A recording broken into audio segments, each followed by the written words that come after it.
and embarrassing himself on the internet.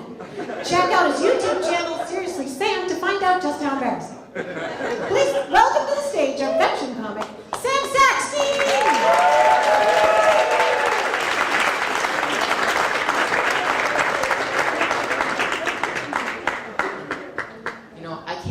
Stand stupid people. I mean, they're everywhere. You can tell someone is not very smart when they say like all the time.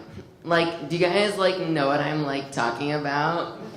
And did you notice no one ever uses like in an important situation either? For instance, in an emergency. This is your pilot speaking. The plane is totally gonna crash, buckle your seatbelt. I really hate to fly. Why does everyone act like this is normal? We're hurtling through space in a sky submarine. Lately, the least scary thing about flying is crashing. Now I'm more afraid of an overbooked flight. Did you notice that people clap when the plane lands? Are you applauding the pilot for his performance? He's not supposed to crash.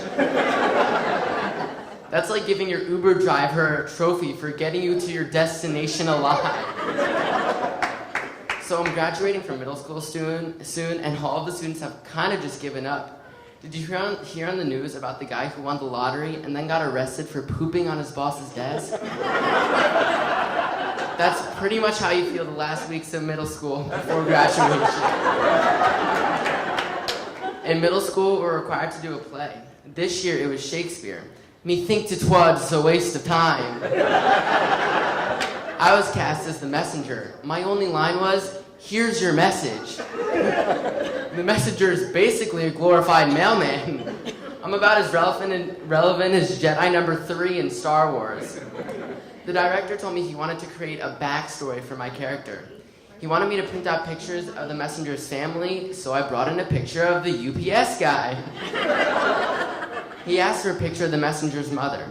I said, "I'm Jewish." And my backstory, my mother left because I told her I was a mailman. Do you have any kids? Yes. Oh, you do? Man, am I sorry, dude. I'm an only child and I don't like kids. Guess my parents didn't either. I saw this woman at the store yesterday with 3 kids. They were running around, pulling things off the shelves, and she was screaming at them. Then I noticed she was pregnant. I just wanted to say to her, "Why are you doing this again? This obviously is not working out for you." I have a Jewish mother, but the problem is she's more Jewish than mother. I'm proud of my religion, but I hate when my mom acts overly Jewish. For instance, she live streamed herself singing at the Torah Gala at Temple. Did I mention she's not in the choir? When other moms come to events in heels, my mom is in PJ bottoms and a sweatshirt saying things like, "You and Sarah would be really cute together." She's pretty, rich. Oh, what? I love my mom, but she is freakishly outgoing. She talks to absolutely anyone and doesn't care what anyone thinks. When my friends come over to meet her, she'll just sit there in her bathrobe and be like, "Call me Karen."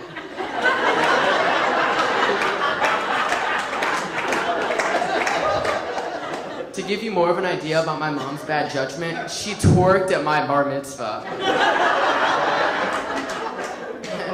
When you're young, you feel like your parents really have it together, but as you get older, you realize they're cracking under the surface.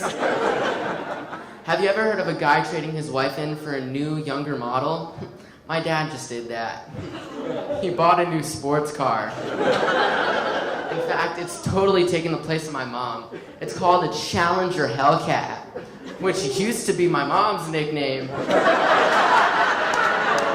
But unlike my mom, the new model breaks down much less. And it doesn't take as long to warm up in the morning. The Hellcat is really fast.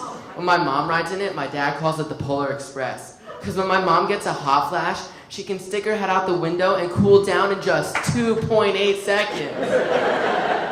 But my dad will never let her drive it because my mom's a really bad driver. My mom always says texting and driving is a crime, but then she checks Facebook at red lights. She has more insurance claims than Facebook friends. My dad used to be overweight. He really wanted to lose it, but it was difficult. So he did what any ordinary, wealthy American guy would do. He joined a gym, never went, and then had lap band surgery.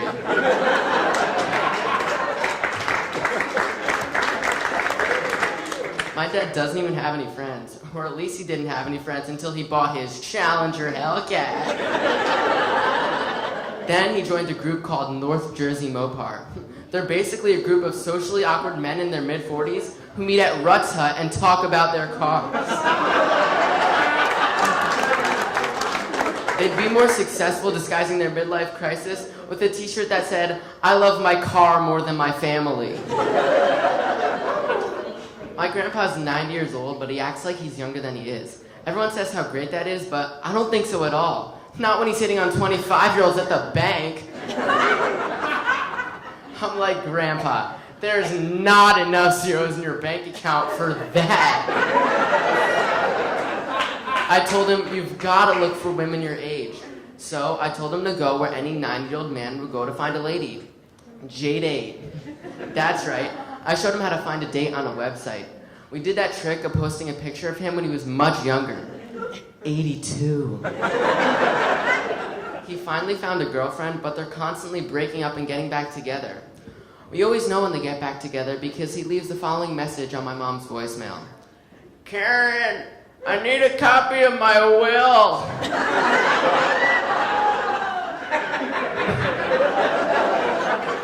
We also know he's back with his girlfriend when he makes an appointment at the urologist.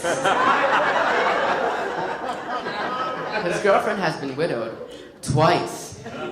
I went online to search for her dead husband's obituaries, and both causes of death said suspicious circumstances. And because I searched their names, I accidentally stole her dead husband's identity. I now get email promos for free Viagra. Yeah, that was a long, hard night. Thank you.